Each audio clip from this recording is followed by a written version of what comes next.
raawwatan uummata ajaa'ibaati. Ayyaanni keenya yookaan raawwatu sa'a sadii dhaabatee barumsa irraa ta'uu qabbiin irraa kadhata turee sagantaa waan hafu seetu. Isin qabu wanti siin dhaabu jiru baramni siin dhaabne rakkoon siin dhaabne baabulli dhaabbatu siin dhaabne xayyaarri dhaabbatu siin dhaabne konkolaataa dhaabbatu siin dhaabne akkana garagaltanii dachii bittanii hedduu galatooma ammallee horaa bulaa deeman siin jaa. Aku duratti manguddoo keessanii fi obboloota keessa wajjin walgeetti ture oduu gammachiisaa nama boosu natti hima. Amma ture yeroo dhufe maaliif jecha ture namni keenya waggaa dhiyaalaa dhufe dura wal jaa'uu jaaramuu qaba. Kana jechuun wallee hawaasaa abbooshaa bima adda addaati adeemsa adda addaati jaaramuu qaba. Erga jaaramee jaalatee waan tokko dhayaa qabaatti wal jechaa tureeni. Har'a manguddoo akkanatti manitti galma wallee hawaasaa guddaa tokko ditattanii jirtanii hedduu gammadee hedduu isin boone hoogganaa keessanii isin jala qaqqabanna. Dhaamsi ani qabu waan eegaltan kana jabeessuu qabdan. Isin amma booda asitti baay'achaa bal'achaa deemtan. Dhugaan isin Oromoon amma walakkiin Ingiliizi ta'uu danda'a. Oromoota Ingiliiziidhaati, Oromoota UK'dhaati. Ilmaan keessan asitti bareedduu taati, ilmaan keessan asitti miidhagduu taati. Ilmaan keessan aadaa biyyarraa jirtan, aadaa Afrikaa aadaa Oromoodhaa akkasumas aadaa Biriitish fudhattee walii akkasumas immoo Oromoo taate galmaan aadaan keessan eenyummaan keessan itti lolluun ijoolleen keessan qaramtee gorfattee itti guddattu qabaatu barbaachisaa waan ta'eef waan nama guddoon eegale kana miseensa taatanii gargaarsa barbaachisaa gootanii dukkaana akka keessanii adiraatti ni gaa'anis gammaan danda'u hundaan hogganoota keessanii fi sitira akka dhaabatu aadaa itti galuu barbaada. Har'a dura Awurooppatti godhaa ture beeksisa Oromoo. Waan kana Naayiroobi irraa eegale. Kitaaba barreessa yookaan gabba'u kitaaba isin qabu qofaan miti. Kitaaba keessatti wanti an barreessu waanuma waggoota 10 galgala waliin gahinee akkanumatti galma wal kana keessatti wal geennee bal'annee waan qabu walitti tuunnee yaadaas maallaqaa suullaas yeroo waliin baafnee qabsoo hamma tokkosaa gaamachiisee kana keessa ture. Garuu yeroo kitaaba kana baasu boqonnaa qabsoo itti aanu laftuudhaa fi baasee ture. Jarri mootummaa dhiiga ilmaa keenyaatiin qabsoo keenyaan an bobbaate marsaa itti aanu mootummaan Oromootii fi uummattoota biyya sanii guutuutti ta'u galmaan bakka waan hin barbaanne. Waan inni itti deemu waan shakkaniif uummata Keeniyaa qopheessaa ture san fashalsiidha yaadan jechuudha. Yeroo takka hawaasa keenya ka Keeniyaa jiru ka gosoota Oromoo, Somaalee, saboota hedduu achi jiran ka kumaatamaan kitaaba san eebbisuudhaaf qophaa'anii shirri harkatti fashaleessaniin shirri diinaa fashaleessuu yaalullee yaanni keessan, humni keessan, cimini keessaniif tokkummaan keessan firaaf alagaa biratti illee waan dhagahameef hedduu galatoomaa allallee isiniin boonaa naa galteeffadha. Duula Awurooppaatti gooneen akeeka qabne. Duula waliigala hingaabuudhaan godhaa jirru kana bikka lama qoonnee laalla. Kutaan duraa the first phase ummata dammaysuudha. Ummanni keenya waggoota lamaan sadeen dabre kanatti akkuma gaafanneef akkuma isin waanneen boqonnaa irra turtan haara galfattan nageenya aga dhufuu abdiidhaan eegaa turtan. Nutis waan dandeenyu yaalii goonee amma immoo ummanni keenyas dammaqee nageenyi kadhaadhaan didame sun jaalatamee osoo hin ta'in harki micciiramee nageenyi biyya keenyatti akka bu'uuf waamicha gooneen yeroo gabaabaa keessatti ummanni keenya callisee dhaggeeffataa akka jiru malee akka hin rafne waan mirkaneessitaniif galatoomaan isiniin jira. Jarri mootummaatis warri if dagate warri eenyu ka Oromoo achirra isaan keessa maal fiddan amma booda Oromoon cabte jee yaade torban lama sadi keessatti Oromoon hanga fiigeessu galma hunda guutuudhaan sochooftee fi qaamaanis argamuudha. Hojiin har'a akka duraatti uf tuuruu fi of jajuun hafee gandarbaanii piroojeektii dudullecha haaromsanii eebbisuutti dirqamanii jiranii jechuudha. Wanni beekamuu qabu ummanni kun ummata tuffatamu miti. Ummanni kun ummata kabajaan isaan malu kabajaan immoo kadhatee osoo hin ta'in kaan kabalee kaan muka itti cabsee kabajaa isaan malu akka argatu qabatamatti kaa agarsiiftan waan ta'eef hedduu galatoomaan isiniin jira. kana booda gara Ameerikaatiin deema Minnesota irraa eegaluudhaan magaalota adda addaattiin deema kun marsaa lammataa ta'ee jechuudha second phase of the campaign hanga ammatti uummata keenya dammayisu mooraa isaa gamaa gamana jirtu kakaasu if yaadachiisu haasoysiisu falmisiisu irratti fuulleeffanne we were agitating we were focused on agitating provoking discussion marsaa itti aanu irratti engagement eegalla jechuudha marsaa itti aanu irratti qabsoon itti aanu qabsoon marsaa itti ta'uu akka qabu intala gadi bu'ee gadi fageenya qabu marsa mooraalee takkaa'u galma gurguddaa kanarratti ta'uun ol keessatti kan mareen hoggaa ta'u cufaadhaan immoo hayyoota keenya beekota keenyaa fi hogganoota sadarkaa hawaasaa adda addaa irra jiran wajjin balbala cufannee kan mareenu ta'a hogganoota Oromoo qofa osoo hin ta'in hogganoota sabaaf sablammoota biyya sanii akkasumas naannoo sanii jira wajjin marii karoorfannee lafa kaa'annee jira marii irratti hundaa'uudhaan gama dhumaa irratti cuunfaa takkaa'u karoora tarkaanfii fudhachuudhaaf deemnu kan beeksisudha jechuudha. Kanaaf isinis bifa adda addaatiin yaada keessan gaafii keessan akka torbaanota darban kan agarsiisaa jirtanitti gara fuulduraallee akka agarsiiftan isin gaafachuun barbaada. Dhuma irratti laaftutti asin geenye waggoota 50 dabre kana bikka irraa kaanee bikka irra geenye xiqqoo miti bikka garaa keenyaan geenye bikka hawwin hin geenye tarkaanfii sadii waggaa dura deemne tarkaanfii lamaaf duuba deebi'u jira garuu immoo bikka kaleessa irraa kaan hin jirru gara fuulduraas wal dhaggeeffachuudhaan walitti dhufuudhaan walii himuudhaan wal waqaruudhaan wal qaruudhaan ummanni kun waan isaan malu ifiifis ummata Itoophiyaatii fi ummatoota naannoo saniifis nagaa tasgabbiif dimokiraasii fiduu irratti shoora rabbiin isaa kanne kalakkoofsaan isa guddise kadachii badhaatu irra isa kaa'e kadhugaa fi gadaa isaa kanne san irra eegamu galmaan ga'uudhaaf akkuma dur caalaa arras muuxannoo arganne ta'arri nu biqilta kana fayyadamuudhaan ummata Oromootis ummatoota biyya keenyaatis ummatoota ollaa keenyaatis mataa ol qabachiisuu fi rakkoolee barabaraan irra jiran firraa akka mulqu ijaaruudhaaf dammaysuudhaaf tokkoomsuudhaaf hojii eegallee jirra hojii kanatti akka nu jira hiriirtanis gaafadha. Bolton Manchester UK isin hanqatu taate isiniif ergina waan takka yaaddeeyna yoo isin hanqatu taate isiniif ergina afaan Ingiliziitillee yeroo gabaabaa keessa ni dhufa bal'inaan marii kan itti fuunu taata kitaaba dubbisa kitaaba gaafa dubbiftan qabiyyee kitaaba irrattillee gama onlaayinis yoo taate kan mareen nu ta'a jechuudha.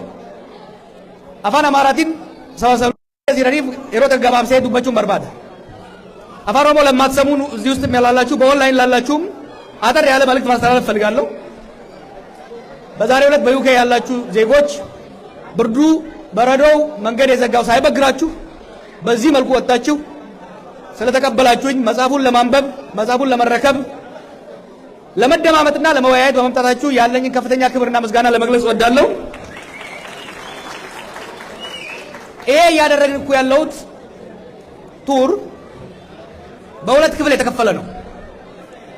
የመጀመሪያው ከኬንያ ጀምረን ለማጨናገፍ የሞከሩት የመጀመሪያው ደረጃ የመጀመሪያው ፌዝ የማነቃቃት ነው።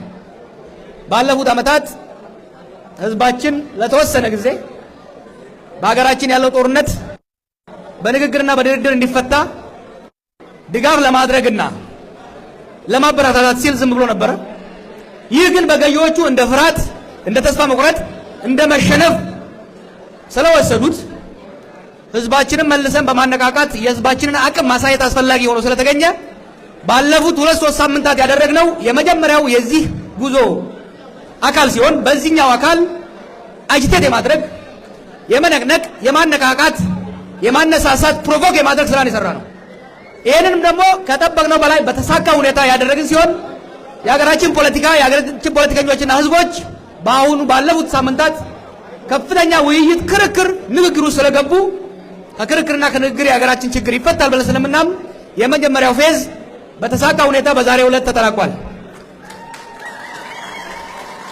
የሚቀጥለው ፌዝ እስካሁን ያነሳናቸውን ነጥቦች በጥልቀት የምናይበት ወደፊት ሊሰሩ የሚገቡ ልንከተላቸው የሚገባ አቅጣጫና ስትራቴጂ የምንወያይበት ይሆናል። ይሄም በሚቀጥለው ሳምንት ቅዳሜ በሚኔሶታ ጀምረን በተለያዩ የኖርዝ አሜሪካ ከተሞች በመጓጓዝ ከህዝባችን ጋር ውይይት እናደርጋለን። ሁለት አይነት ውይይት ነው የምናደርገው።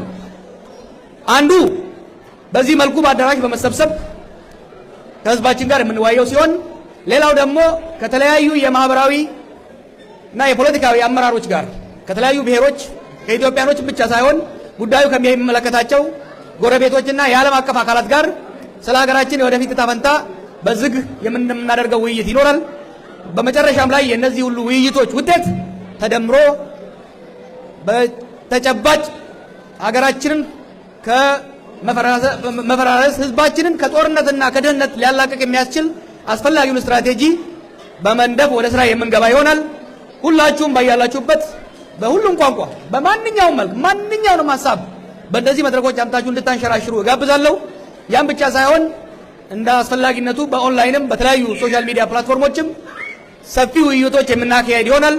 ህዝባችንን አፍኖ የመርገጥ ህዝባችንን ከፋፍሎ የመርገጥ ህዝባችንን እየከፋፈሉ አገር የማፍረስ አካሄድ እዚህ ላይ እንዲያበቃለት አስፈላጊውን እርምጃ ሁሉ የምንወስድ ይሆናል።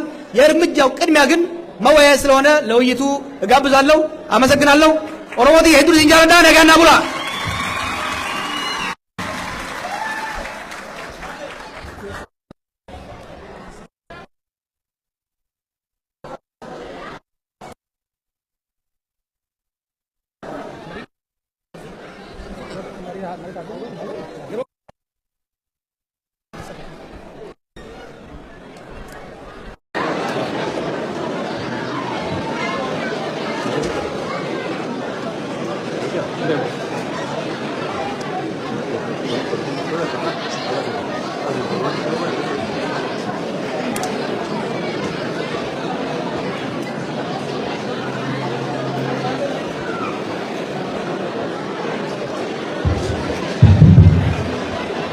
Satu persona presiden yang akan bertemu amasakan dialu untuk apa kota kesehatan dengan kata-kata senibu negara mari bangsa kesehatan akan semua kami jadi. Kalau saat timbul, noi lupa baca kenapa timbul negara mari kita, negara waktu itu amat diorang. Hari ini kenapa?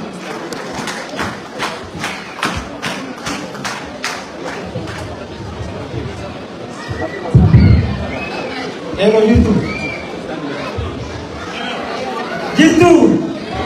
Jitu ya walaupun ini ani wajah arah serat tidak sedikit itu aku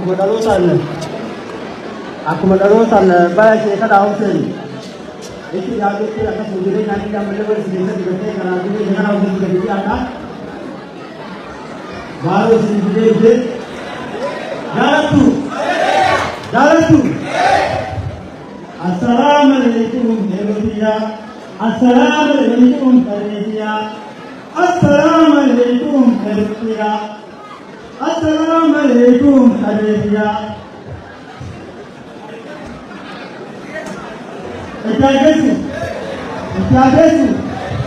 Assalamualaikum Indonesia. Assalamualaikum Indonesia. ويتي دكاري جويتيا الحمد لله ربيتيا السلام عليكم قريتيا السلام عليكم كيروتيا ويتي دكاري جويتيا الحمد لله ربيتيا جويتي دكتوم دوسي سلي أهي غني نما جويتي دكتوم دوسي سلي جويتي دكتوم دوسي سلي Gari nama gawe dia itu dosi sali.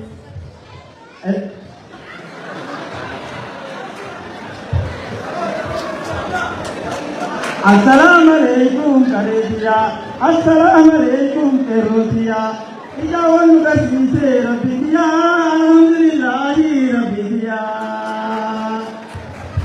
Gawe dia itu dosi sali. Gawe dia itu dosi sali. Akamine kunsan nasi sani.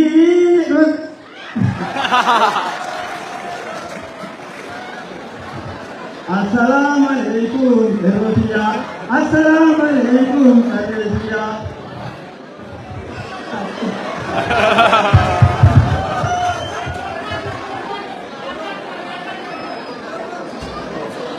Assalamualaikum Erosia. Assalamualaikum Karetia.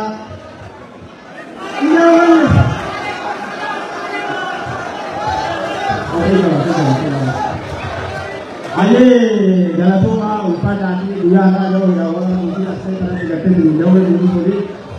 Baik di bawah mesin dia. Karena tuan yang itu berbalik. Orang awas orang versi di luar negara kes guru gumata gortes di mana arah timur lalu wani bukan cuma di sana bayar dan jadi di rumah terjadi itu tanpa di amma aka orang versi maka orang versi kita toko aka harawe aku orang versi ada kan upen namamu ini apa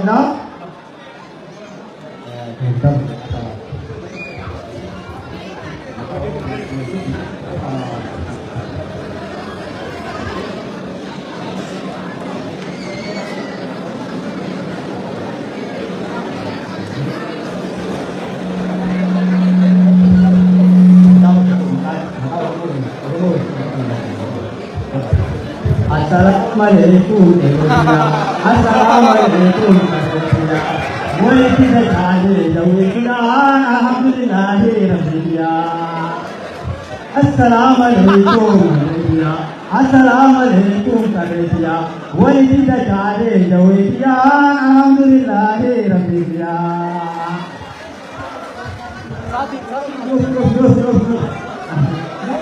Akhirnya Ainggabu kita baca wemba sekali. Ainggabu kita baca wemba sekali. Kita dalam durasani akarani nabi gubatani. Ainggabu kita baca wemba sekali. Ainggabu kita baca wemba sekali. Kita dalam durasani akarani nabi gubatani. Assalamualaikum Jawatia. Assalamualaikum Kerotia. Enggak mau.